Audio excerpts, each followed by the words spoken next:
The book of 1 Samuel, chapter 21, verse 10. And David arose and fled that day for the fear of Saul, and went to Achish, the king of Gath.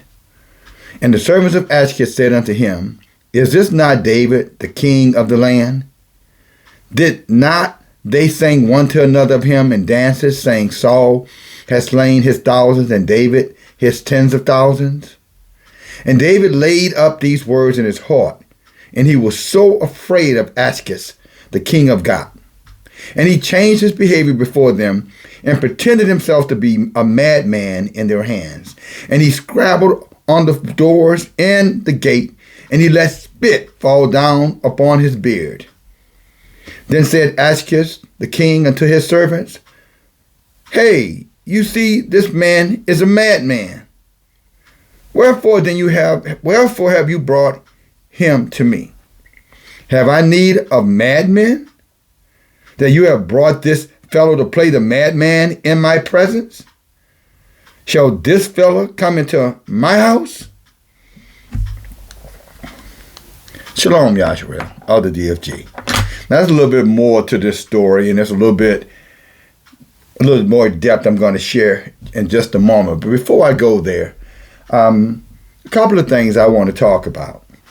You know, it's kind of going under the radar right now with many of us, maybe not everybody. But in particular, I want to say this. I want to talk to you, my Israelite brothers and sisters. Those of you who are somehow convinced that you live in a day and time that is far past, things that were happening in the 1970s, things that were going on, all over this flat earth in the 1980s, things that were happening in the 90s. And here's a perfect example of what I mean by that. When I say the past, I'm talking about the viciousness of the enemy. I'm talking about a man here in David's case who had to pretend that he was a madman just to save himself. And because he was a madman, he was extended mercy from an enemy king, the king of Gath. That's what Goliath was from those people, Gath, Gath. And even the king of Gath, when he saw David acting as though he had lost his mind, showed compassion. Even though David had gone to war, and as his men reminded him, talking about the king's men, you remember, man, they used to go around singing, Saul killed his thousands, David killed his tens of thousands. For those of you who think they have forgotten about the things that they have done in the past, let me tell you something. They haven't forgot one bit. Your enemies remember everything. As a matter of fact, Psalms 83 said they conspired, they confederate our enemies, plotting the very next thing. But here's the point that I'm making with this particular part, and then we're going to move on to the rest of the word. And that is the fact that, here it is in 2023, possibly, that you have a man riding on a subway, Jordan Neely, having mental issues, according to medical records about the man. And then you have a heathen, grabs him by the neck, Daniel Penny, and literally chokes him to death on the subway train. Not because he was doing something to, Daniel Penny. He didn't hit him. He wasn't trying to rob him. He wasn't aggressive towards Daniel Penny. No, he was having a mental episode, not unlike David, at least in their eyes. David was faking it. But Daniel Penny, because he's an Edomite, in the land of Edom, modern day Rome, whatever name you want to call America, Babylon, it has many names. Quite frankly, at this moment, I don't give a shit what the name is. But I do give a shit about what happens to our people. Zechariah 11:5 say that the wicked, slay the innocent and hold themselves not accountable. When it says that, it means they find some excuse to justify their behavior. So this man gets to kill Israelite man. Plain sight, all the evidence is there because he was having an episode. He made everybody feel uncomfortable on the subway. Choked him to death. Then he went before the heathens' courts. The heathens, system of justice. What a oxymoron. America and justice? There's an old saying, you mean America against just us. It means a particular group of people. Because somehow in the wisdom of the judge, New York City, decides that, the jury is hung, so we're not going to charge him with, negligent homicide. And then the jury kind of played him another, so the jury goes back to, we ain't going to charge him with anything. Let's just let him go, let him free. Talking about Daniel Penny. For murdering a man because he was having a mental episode. And we call this justice. And you have many Israelites to this very day could care less about it. I was listening to it over the last few days, and the more I listened to it, to be honest with you, the more agitated I got. And I was in the middle of a bunch of Edomites getting agitated. But see, when I'm with them around them Edomites, let me tell you, let me show you something. A lot of people don't like that when I do this, and you know what? I'm gonna say it like this: you can kiss my ass. But see, when I go around them Edomites, I'm not playing with them because I know they're not playing with me. So I'm not a fool. I can play the fool like David, but I'm not a damn fool. And if you're around there playing with them, you're gonna find out the hard way. I'm talking about you, Israel, but you compromising Israelites, you Christians, love your enemies. We talked about that on the Zoom T.I.E meeting the other night with King Leopold II. How he said, bring them the Gospels. Take the Gospels to the Congo. And, let them read. Let them continue to believe what they will believe in the Torah. But we're going to slowly slide this New Testament doctrine in there. And inside this doctrine, you missionaries, you priesthood, I want you to start teaching them to obey their enemies, love their enemies, trust their enemies. Don't fight back. Be docile. Show compassion. Show love. And then he proceeded to kill 20 million of them. Talking about Leopold II and his armies. Edomites. From Belgium. But Europe. But it didn't matter. Two tits on the same bull, right? But yet we have Israelites among us who want to tell us that everything has changed now. You're angry. Why you focus on hate instead of love?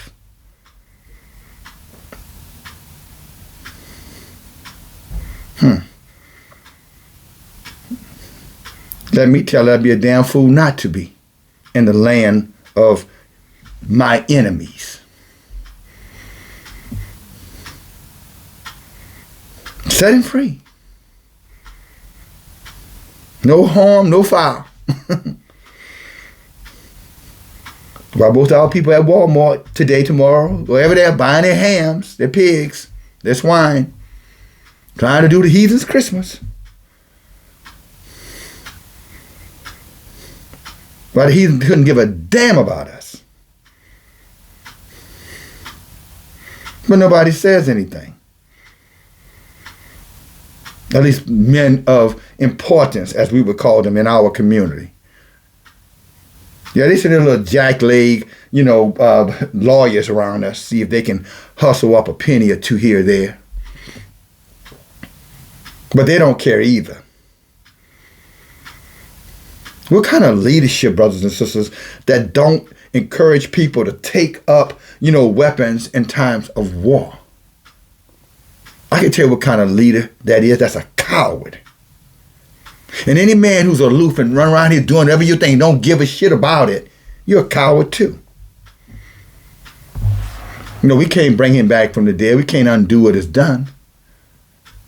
But goddamn it, the book says again, the wicked flee it when no one pursues them. In other words, why are you distracted? Why you don't care? Why are you coming up with excuses, for the heathen? and justification for the heathen. When the heathen don't give a damn about you. I guess when they choke the next one of you out, I guess then, when it's your son, your child, your brother, your father, then I guess, you'll come around and, accuse all of us of not giving a damn. But you won't accuse me of it. Well, you can, but, I'm here. So, I'm not interested in waiting on to see the next one of my brothers or sisters, get slaughtered by the hands of a vicious people who have no conscience about what they do to us.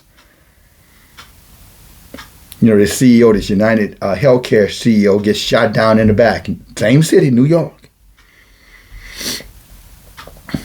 And manhunt goes out looking for his killer. And they find him at McDonald's, having a hamburger. Do they light him up with bullets like a Christmas tree? Do they slam him and chokehold him and kill him because he's a murderer? Allegedly. Of course, they will say, well, we got to prove that. Even though it's on camera showing he slaughtered the man. Shot him in the back like a coward that he is. I have no empathy for them. Not what I'm saying. But I do compare and contrast. That's what intelligent people do. They consider a matter. They consider it. They look at it. They weigh it. They learn from it. And they do everything in their power to make sure that they don't become a victim of it. That's all David was doing here. He realized that he had fallen into the hands of his enemies, which he thought that somehow or another, he wasn't doing it out of ignorance. He was trying to get away from a wicked Israelite. How interesting is that? So, the betrayer among us is worse than the betrayers around us, brothers and sisters. These are those, again, who want to tell us there's nothing wrong with loving your enemies. You got to be an example for them. As they grind your ass to powder. But love conquers all things. They're quick to quote those scriptures. They ain't scriptures. The hoodwink letters. Just like Leopold II told the missionaries, bring it to the Africans. Give the Africans the New Testament. And then we're going to steal everything we could take from their asses. We're going to strip them bare naked. And if they resist after we've taught them to be passive, about it, to be impotent, to be tender and delicate, he said, we're going to slaughter, we're going to take everything. He did it. Not 300 years ago, not 200 years ago. Less than 100 years ago. Yeah, we get still told, you're in the past. Maybe you go down and ask some of them South Africans. Any of you guys ever heard of the name Nelson Mandela? Does that name ring a bell? Because if it does, then you would know why he became renowned. Some would call famous. It's because South Africa, as late as the 1970s, was still pushing hardcore apartheid in that country, killing and slaughtering our people left and right. In their own country, I might add. And the rest of the world stood around and watched, just like they did watching the Congo as they're standing around watching what happened. Because when that heathen again, who shot another heathen in the back, they didn't shoot him up, they arrested him peacefully. Just to finish that story. Jordan Neely is in a hole in the ground. Their heathen who actually committed crime is sitting in a holding cell. The Israelite brother is in a hole in the ground and the heathen is in a holding cell. One actually committed a crime. The other one just made people feel afraid. So continue to love your enemies. How the fools love, how the fool hates knowledge and the simple love simplicity. Is that not how Solomon told us? Keep on loving them. Keep on letting them play these psychological brain screws with you, sisters. Hating your brother. And the only thing that's here to keep the heathen between you and the heathen from slaughtering you is us. But you hate us anyway. Y'all wouldn't defend us. How you know that? How you know we wouldn't defend you? Because you're looking at little gangster fools who spend more time looking at their cell phones, walking around with their pants sagging. The one that many of you raised, I might add. Because you didn't want nothing to do with daddy. That's who you judging us by. My sister, let me tell you something. If that shoe fits you, you full of shit. When this war coming, it's coming. And you'll know it. The only thing going to be standing between you and murderous beast heathens, it's going to be men like myself. The one many of you choose to undermine, despise, criticize, call us toxic, hostile, narcissistic. We're going to be the very ones who will fight. And I can assure you, at that time, according to Isaiah, it'll be 7-1 saying, please, please protect me.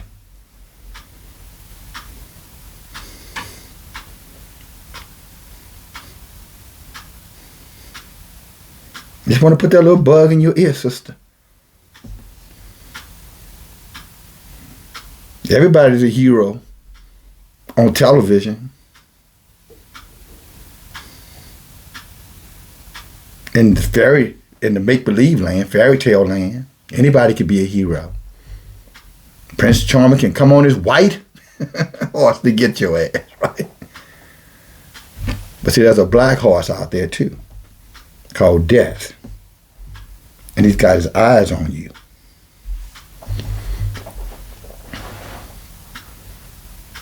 At least you forget.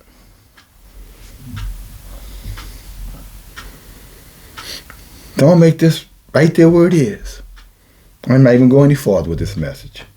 Just to remind you, you want to say it's the past, a thing of the past. Y'all living in the past. You go ask Jordan Neely family how they feel about that.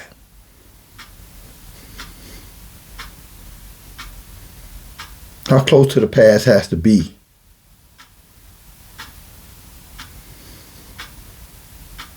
for you to recognize it without being called a madman.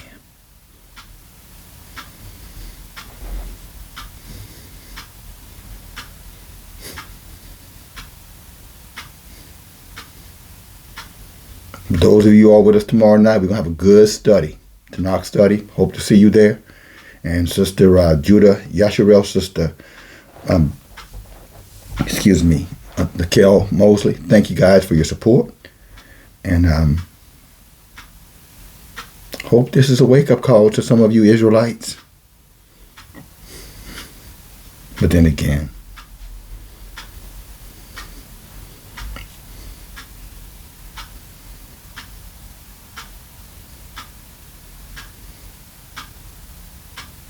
I'll leave it there. Shalom.